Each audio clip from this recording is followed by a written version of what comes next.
Have you ever been judged so completely, so utterly wrong, that your very silence becomes a nuclear weapon?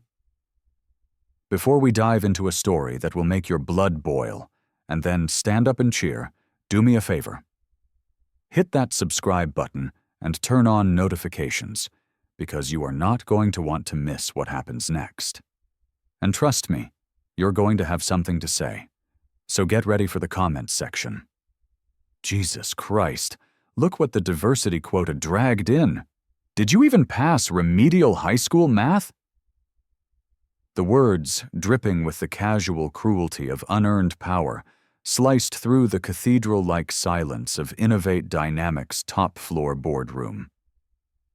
Senior Director Marcus Thorne, a man whose tailored suit probably cost more than her entire college education, didn't even bother to look up from the gleaming screen of his phone. He slid the intern welcome packet across the vast, polished obsidian table.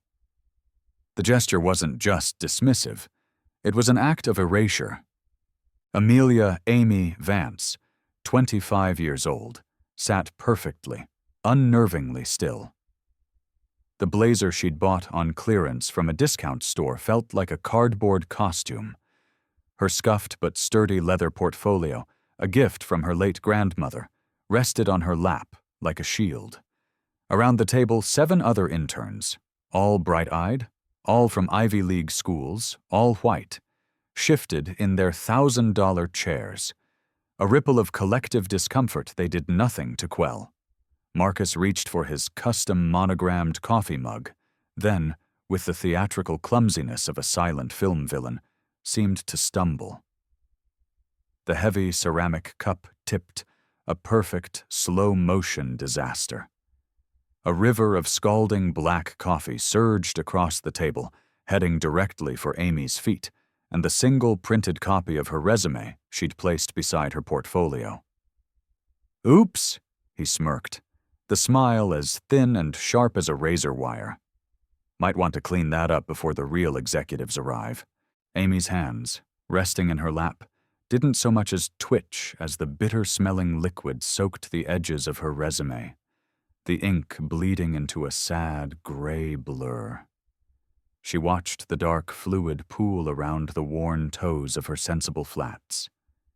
Deep inside her portfolio, tucked into a hidden pocket, the cool, matte black surface of an American Express Centurion card, the mythical black card reserved for the world's wealthiest individuals, remained unseen, catching a sliver of the Austin morning light.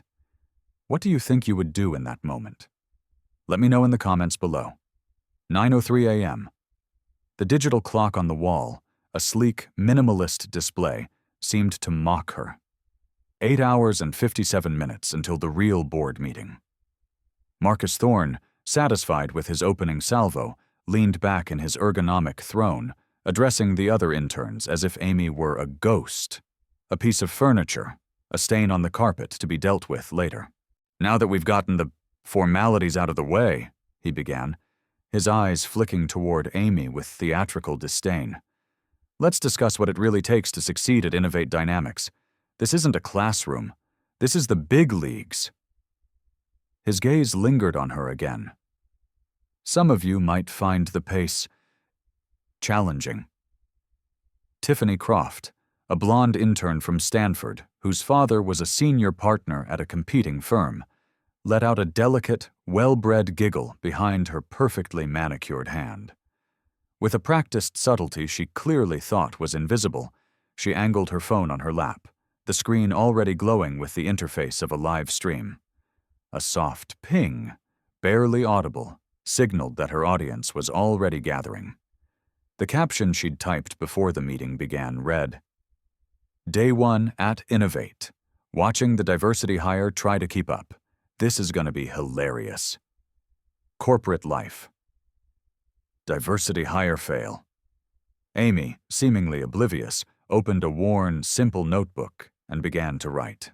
Each word Marcus spoke, each condescending platitude, each snicker that echoed from across the table, the exact timestamps, she recorded it all. Her handwriting was steady, elegant, a fluid cursive taught not in any American school, but by a private tutor in Geneva. Marcus began assigning tasks with the flair of a ringmaster. Brad, you'll shadow our lead on the Apollo project's AI integration team. Jennifer, you're with corporate strategy, focusing on market expansion in Asia. His finger, adorned with a heavy gold ring, moved down the list and stopped, hovering over Amy's name like a vulture. And you? He paused for dramatic effect. You'll be on logistical support. Coffee runs, document scanning, basic data entry. We'll see if you can handle that level of responsibility. The other interns exchanged knowing glances. Brad shot her a look that was a weak cocktail of pity and relief that it wasn't him. Tiffany's live stream chat, visible for a split second, exploded with laughing emojis and little fire symbols. OMG, he actually put her on coffee duty, she whispered to her phone, her voice a conspiratorial hiss. Told you guys this would be gold. Amy stood without a word of protest. As she moved toward the door to begin her duties, Marcus's voice, laced with a final twist of malice, followed her. Amelia, right? Like that pilot who got lost and was never seen again. His smile was predatory, a shark scenting blood. How fitting. She paused at the doorway, her back to him. Then, slowly she turned, her eyes calm and clear, holding his gaze for the first time. Actually, she said, her voice even and quiet, Amelia means industrious and striving. Sometimes things, and people, are much more than they appear to be. The comment hung in the air, a strange, unexpected note in the carefully orchestrated symphony of his dominance. For a fraction of a second, a flicker of confusion crossed Marcus's face.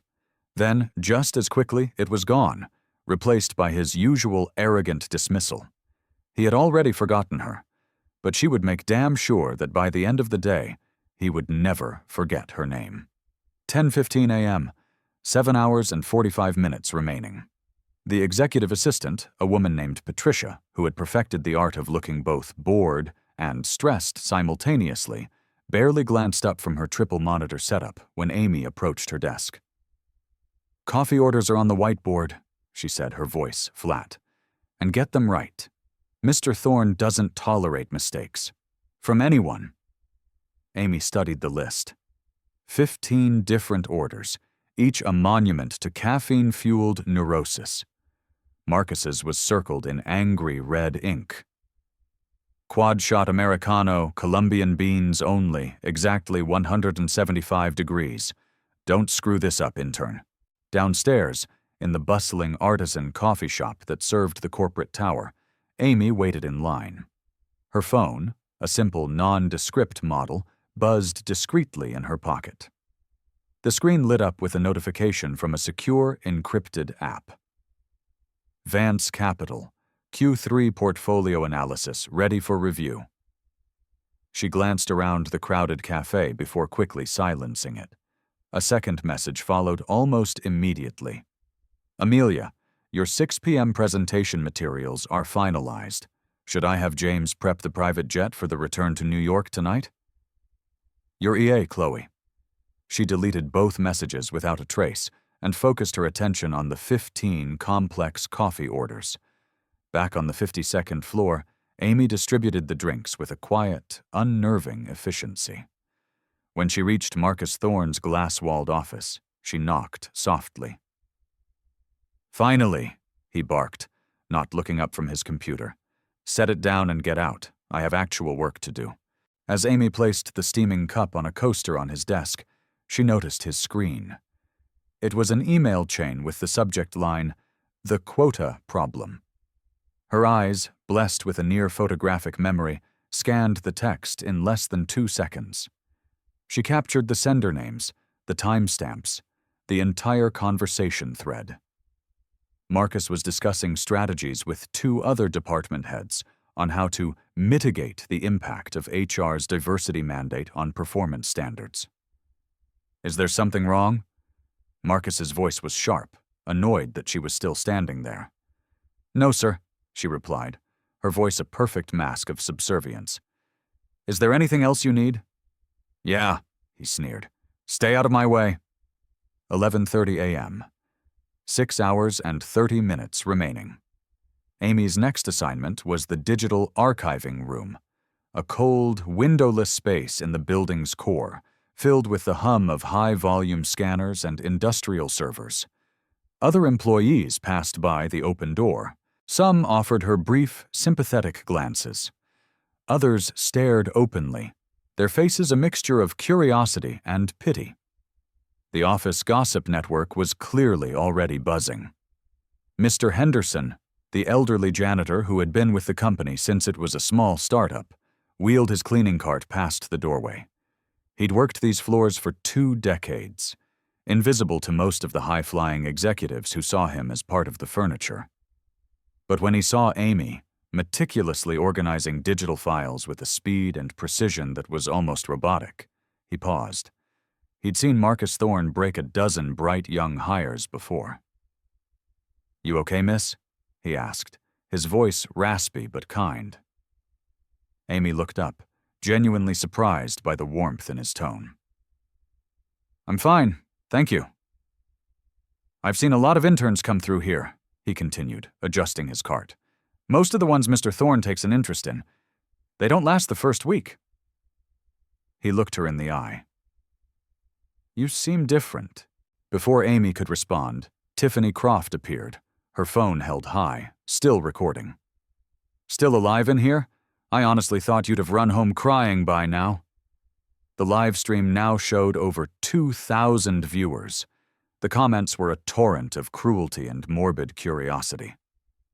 "She's trying so hard, it's painful."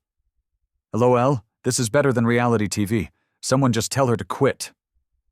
Amy ignored her completely, her focus absolute as she continued her work.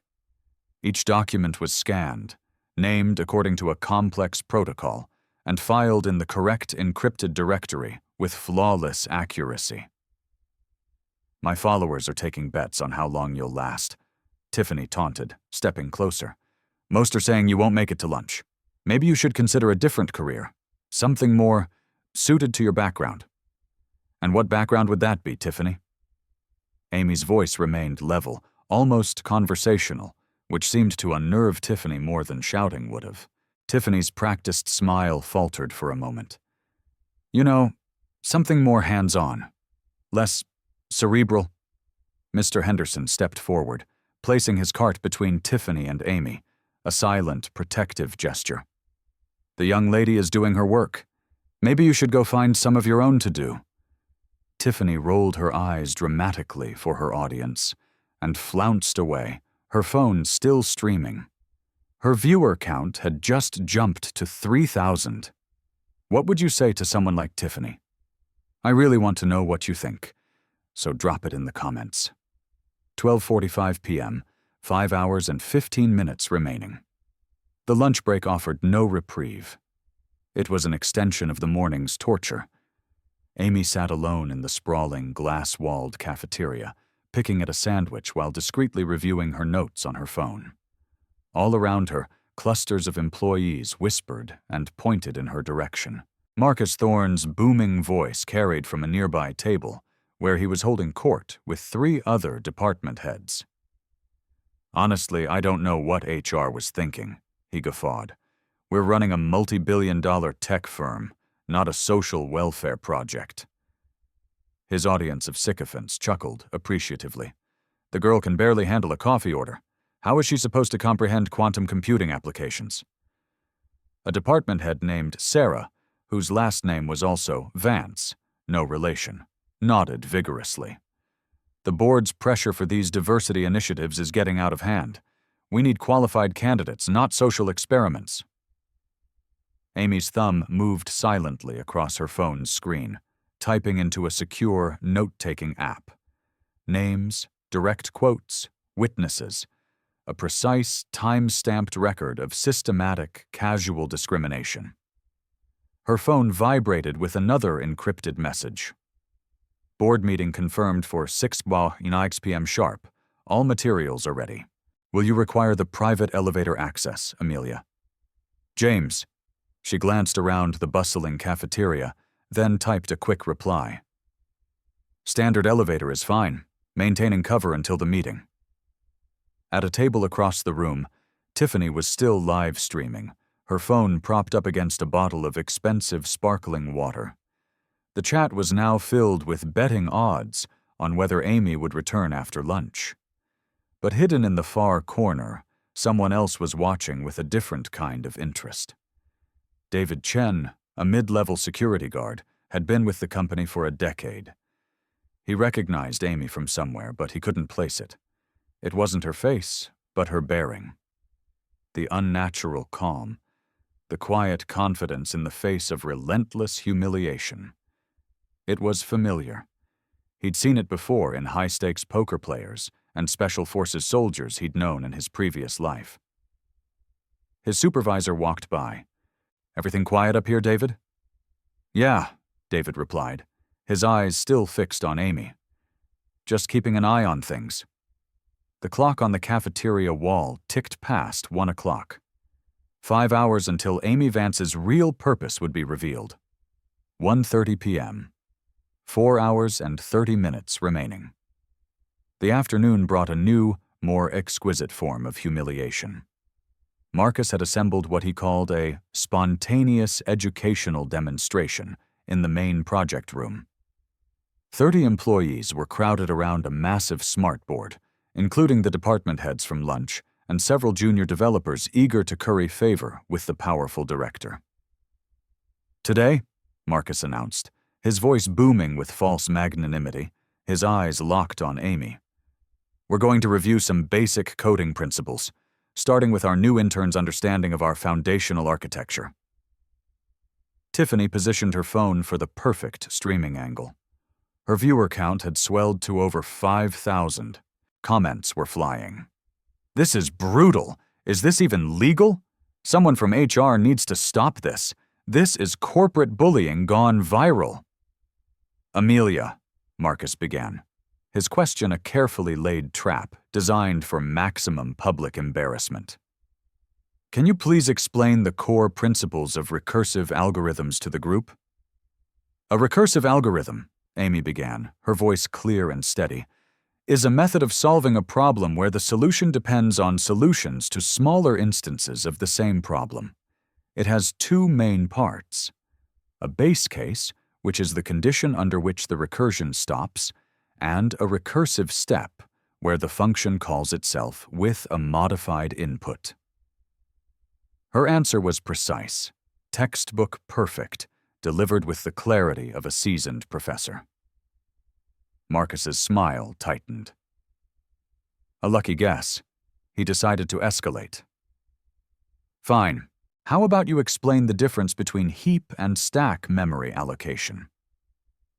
"The stack," she answered without hesitation, "is a region of memory used for static memory allocation, managing function calls and local variables in a last-in, first-out manner. The heap is used for dynamic memory allocation, allowing for variables to be allocated and deallocated at runtime. Stack allocation is faster but less flexible, while heap allocation is more flexible but can be slower and lead to fragmentation if not managed properly." The room grew noticeably quieter. The junior developers exchanged surprised glances.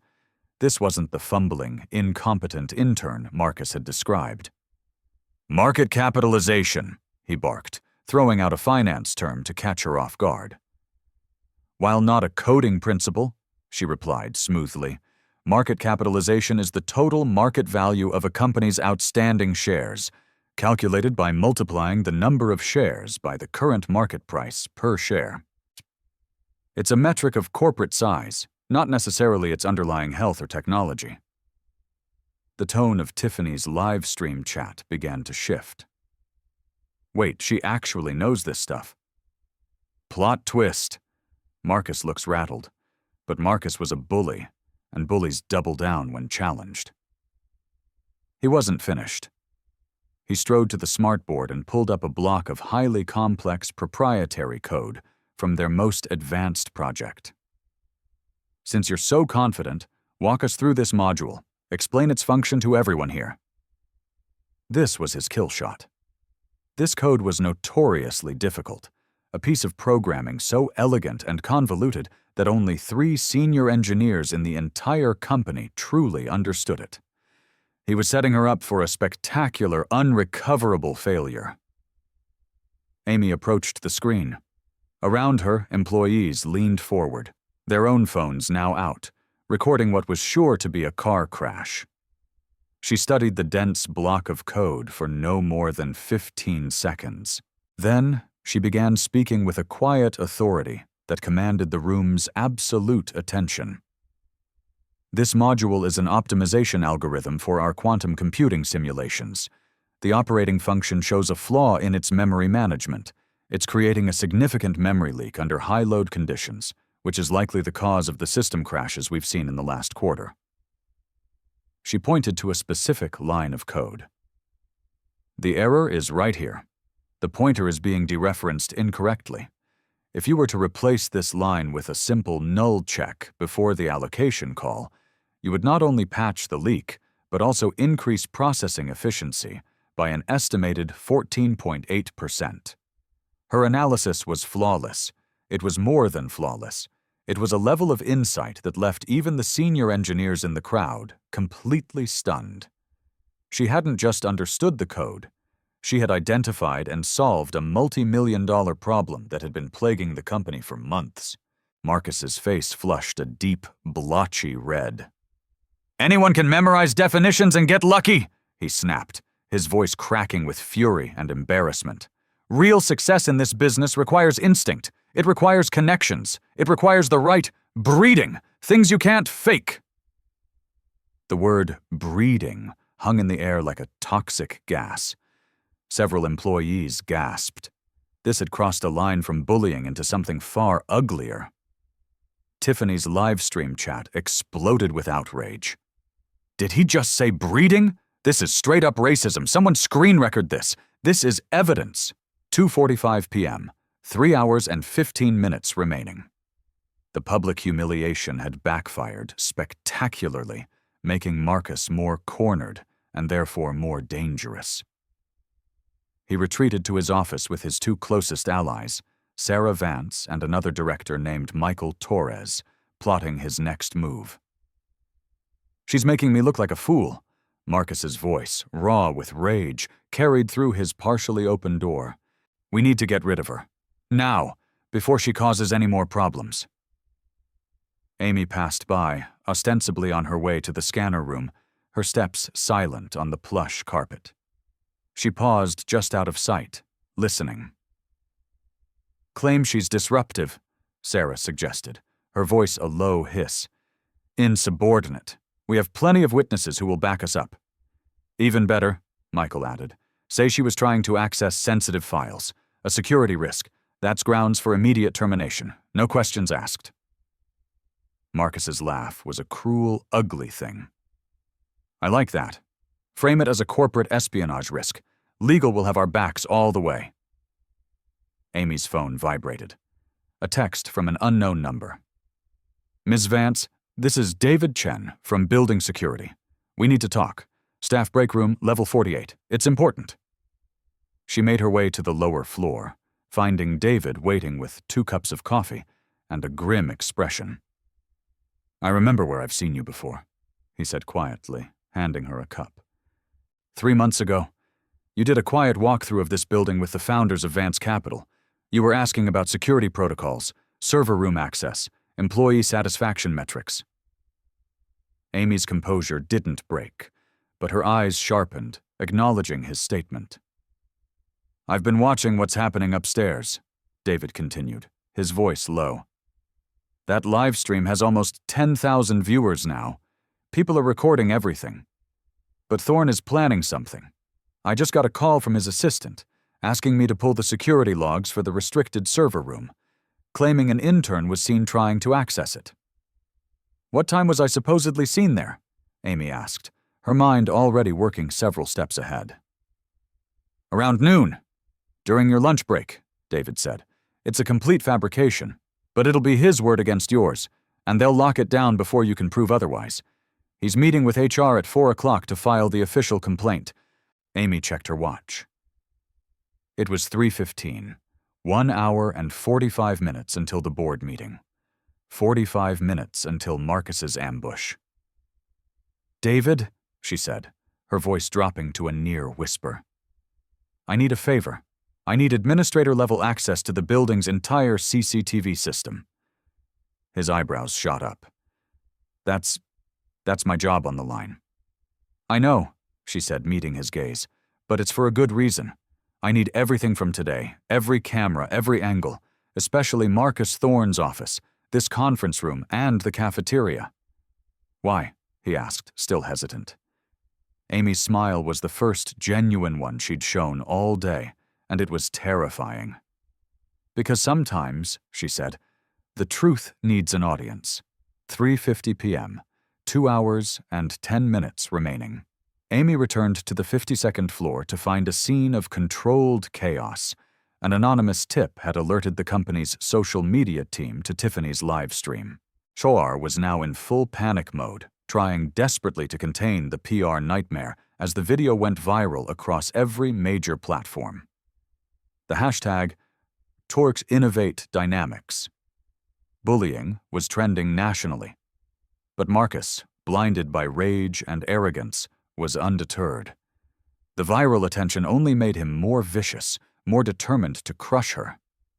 "Emergency meeting, all interns," he bellowed over the office intercom system. "Main conference room now." The 8 interns assembled, the tension in the room so thick it was almost suffocating. Tiffany was still holding her phone, though the live stream had been shut down by the platform. She was now recording directly to her device's memory. "Due to recent disruptions and a severe security breach," Marcus began, his eyes locked on Amy like a predator on its prey. "We are implementing immediate disciplinary measures. One of you has demonstrated behavior that is fundamentally incompatible with our corporate values." Amy sat perfectly still, her hands folded calmly in her lap. "Amelia Vance," he boomed, "you have been observed attempting to access restricted servers, handling confidential project materials, and creating a hostile work environment for your fellow interns."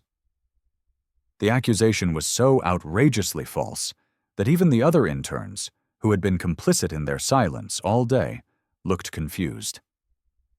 Brad, the normally quiet intern from MIT, actually spoke up.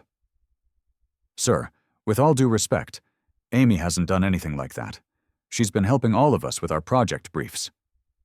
Marcus's glare could have melted titanium. "Mr. Peterson, I don't recall asking for your input." Sensing the mood in the room shifting against Marcus, Tiffany tried to regain control. "I have it all on video," she interjected. "Amy was acting suspiciously all day." But the tide was turning. Other full-time employees had gathered outside the glass walls of the conference room, drawn by the commotion. Many of them had seen clips of Tiffany's stream. They knew who the real aggressor was. Finally, Amy spoke. Her voice, though quiet, cut through the tension like a diamond blade. "Mr. Thorne, are you formally accusing me of corporate espionage? I'm stating the facts. You violated company policy multiple times today." "Which policies, specifically?" she asked calmly. Marcus fumbled through a stack of papers on the table. "Section 7, Paragraph 3 of the Employee Handbook. Unauthorized access to secure materials." Amy's eyes never left his face. "Could you please show me the evidence of my alleged access? Server logs, keycard data, eyewitnesses other than Ms. Croft?" The conference room fell silent. Marcus's hastily constructed trap was collapsing under the simple weight of Amy's unyielding logic. Around the glass walls, more employees pressed closer, their phones all held up, recording. They sensed something momentous was about to happen. Amy's phone buzzed with a final text. "Conference room is prepared. Security is on standby. All board members are present via secure video link. We are ready when you are. James." She glanced at the message, then at the clock on the wall. 4 p.m. Exactly. It was time. Time for the reveal that would not just shatter Marcus Thorne's world, but rebuild the entire company from the ground up. 24 p.m. 2 hours remaining until the official meeting, but the real meeting was about to begin. Amy stood up slowly, her movement filled with a deliberate, lethal grace that captivated the entire room.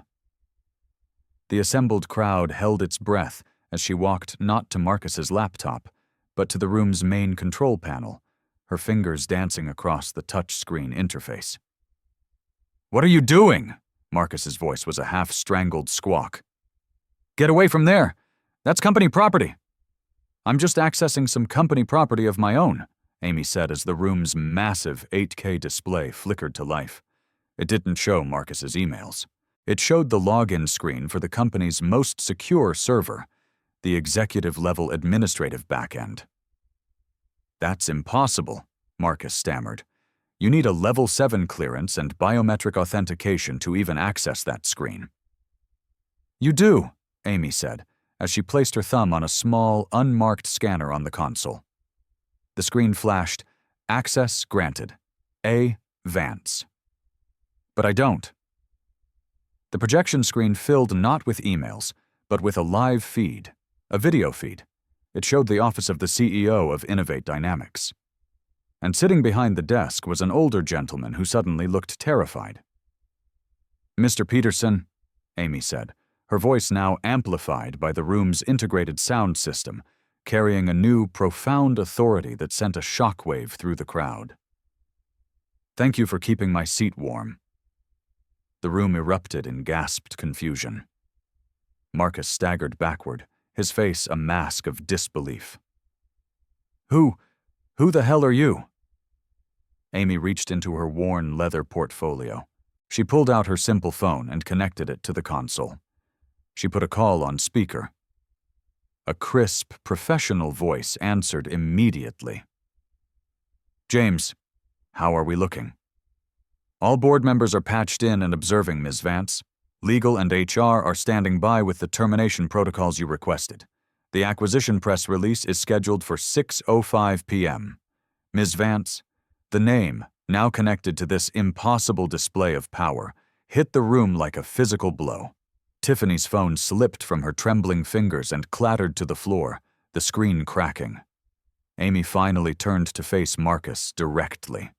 She unbuttoned her cheap blazer, revealing the simple, elegant lines of the custom-tailored silk blouse underneath. From her portfolio, she withdrew a sleek, minimalist executive ID badge on a titanium chain. It didn't say Innovate Dynamics. It read, Vance Capital. "Amelia Vance," she announced, her voice resonating with the quiet, absolute power of a trillion-dollar portfolio, founder and managing partner of Vance Capital, and as of 8 a.m. this morning, the majority shareholder and new CEO of Innovate Dynamics. The silence in the room was absolute, deafening. The 30 employees, the 7 other interns, the 3 department heads, all of them stared, their minds struggling to reconcile the humiliated, coffee-stained intern from that morning with the impossibly powerful woman standing before them now. "For the past 6 months," Amy continued, her voice cold and precise as a surgeon's scalpel, "Vance Capital has been conducting a deep-dive analysis of this company's culture ahead of our acquisition. We received dozens of anonymous complaints about a toxic, discriminatory environment, particularly on this floor. So I decided to come and see for myself." She gestured to the main screen, where a new window popped up. It was a split-screen display of CCTV footage, perfectly synced. One screen showed Marcus accidentally spilling the coffee. The other showed a close-up of his face, the malicious smirk clear as day. 9:03 a.m., Amy narrated. Senior Director Marcus Thorne commits a deliberate act of assault and public humiliation against a subordinate. The footage changed. Now it showed Marcus in his office, his email about the quota problem clearly visible, cross-referenced with audio from a tiny, undetectable microphone embedded in the pen she had left on his desk. His entire conversation was played back for the horrified room to hear. The screen changed again. It showed the coding challenge. 1:30 p.m. Amy's voice cut through the room. After I demonstrate superior technical knowledge, Mr. Thorne escalates to public character assassination, using coded, classist, and racist language to suggest my racial and social inferiority. David Chen, the security guard, stepped into the room, handing her a tablet. "Ma'am, the full data packet you requested is compiled." "Thank you, David," she said, before turning back to the room. "David is being promoted to Director of Corporate Security, effective immediately." Amy brought up the final piece of evidence, the audio and video from outside Marcus's office, showing him conspiring with Sarah and Michael to fabricate a security breach to have her illegally terminated. The evidence was overwhelming, irrefutable, and utterly devastating. Marcus was no longer just a bully. He was a legal liability of catastrophic proportions. "Actually, Mr. Thorne, let's address your fabricated security concerns," Amy said. "According to Title VII of the Civil Rights Act of 1964, your actions today, from the initial harassment to the conspiracy to fire me based on discriminatory animus, constitute a hostile workplace environment, creating massive legal exposure for both you, personally, and for every single manager who stood by and did nothing." Sarah Vance, the other Ms. Vance, found her voice, desperation dripping from every word. "Amelia, Ms. Vance, we had no idea who you were. If we had known—" "That is the entire point, Sarah." Amy's gaze was like focused lasers. "Your behavior towards someone you perceived as powerless, as less than, reveals your true character, and by extension the true, rotten culture of this company. Respect shouldn't be reserved for people you think can help you. It should be the absolute baseline for how you treat every human being." Patricia, the executive assistant, appeared in the doorway, clutching a folder. "Mr. Thorne, I have the HR complaint forms ready for—" She stopped mid-sentence, her eyes wide with terror as she took in the scene. Amy at the front of the room, Marcus pale and trembling, the board members' faces staring out from the giant screen. "Ms. Hayes," Amy said calmly, "please shred those forms. Then go to your computer and draft the termination papers for Mr. Thorne, Ms. Sarah Vance, and Mr. Michael Torres. Cite gross misconduct and violation of federal anti-discrimination laws. Then tender your own resignation. We will be cleaning house." The power dynamic hadn't just reversed. It had been annihilated. But Amy wasn't finished. "Mr. Henderson," she called out to the elderly janitor who had been watching from the hallway, his expression unreadable. "Could you please come in here?" The weathered man entered hesitantly, his blue maintenance uniform a stark contrast to the expensive suits in the room. Amy gestured for him to come to the front. "Mr. Henderson has worked at this company for 22 years. He has observed more about the day-to-day reality of this workplace than any executive. His detailed reports over the last few months have been an invaluable part of our cultural assessment." The symbolism was perfect and devastating. The invisible man was now a key witness. Tiffany, who had been frozen in horror, finally broke down, sobbing. "I didn't know! The live stream! It was just a joke! I wasn't trying to hurt anyone!" Amy looked at the young woman, not with anger, but with a kind of clinical pity. "Ms. Croft, you monetized another person's humiliation for clicks. You turned workplace harassment into cheap entertainment. That doesn't demonstrate a lapse in judgment. It demonstrates a fundamental lack of character." She paused. "So, no. Harassment is never acceptable, regardless of who the target is. That is the mentality we are here to eradicate." "Here is what is going to happen," Amy announced, her voice now filled with the steel of a CEO making her first executive decisions. "At 6:00 p.m., the new board of Innovate Dynamics will convene. We will review today's evidence. Mr. Thorne, Ms. Vance, and Mr. Torres will be terminated for cause. Their shares vested back to the company, and they will be permanently blacklisted from all Vance Capital portfolio companies. Miss Croft, your internship is terminated, and a full report of your actions will be sent to your university's ethics committee. As for the rest of you, she said, her gaze sweeping over the other employees, your futures here will depend on your willingness to embrace a new culture, a culture of respect, integrity, and true innovation. Not innovation in bullying, but in technology. Marcus made one last desperate, pathetic attempt. This is revenge. You set me up. You deceived us. I didn't set you up, Marcus, Amy said, gathering her things with calm efficiency. I gave you a blank canvas, and you painted a masterpiece of your own cruelty. You revealed exactly who you are when you thought no one with power was watching. And that, she concluded, walking toward the door, is the most honest measure of a man's character there is. The clock on the wall read 4:52 p.m. 1 hour and 8 minutes until the official new beginning of Innovate Dynamics. Amy had spent 8 hours being underestimated, humiliated, and dismissed. Now came the reckoning that would not just end careers, but redefine an entire corporate empire. 1 year later. The transformation of Innovate Dynamics was the subject of a cover story in Harvard Business Review titled The Vance Method: Radical Corporate Change Through Radical Empathy. What was once a toxic, fear-driven environment was now a vibrant hub of collaboration and innovation. Productivity was up 40%. Employee turnover was down by 70%. And for the first time, the company was ranked as one of the best places to work in the tech industry. Amelia Vance walked through the halls she had once navigated as a powerless intern. Employees of all levels now greeted her with genuine warmth and respect. They understood she had subjected herself to humiliation to expose a sickness they all knew existed, but felt powerless to cure.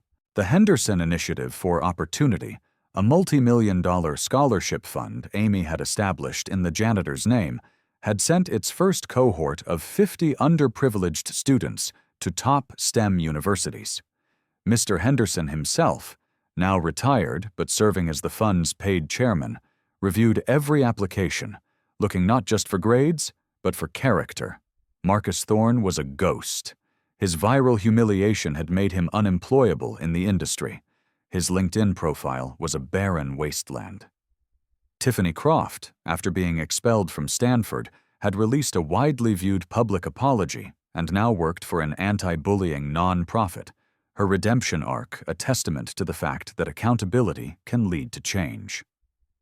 In a televised interview, Amelia was asked what the most important lesson from that day was. Her answer was simple. Privilege isn't a weapon to be wielded over others. It's a tool that should be used to dismantle the systems that create inequality in the first place. I could have walked in on day one as the new CEO, but by choosing to become invisible, I was able to see the truth. Now I want to turn it back to you. Have you ever witnessed or experienced workplace discrimination? Have you ever felt the sting of being underestimated because of who you are, where you come from, or what you look like? Your stories matter. Your voice has power. Share your experiences in the comments below. Let's create a community that refuses to accept injustice as normal. And if this story inspired you, please hit that like button, subscribe to the channel, and share this video with someone who needs to be reminded that their dignity is worth defending. Remember, you don't have to be a secret CEO to be powerful. Sometimes the greatest strength comes from quietly enduring, meticulously observing, and refusing absolutely to be silenced.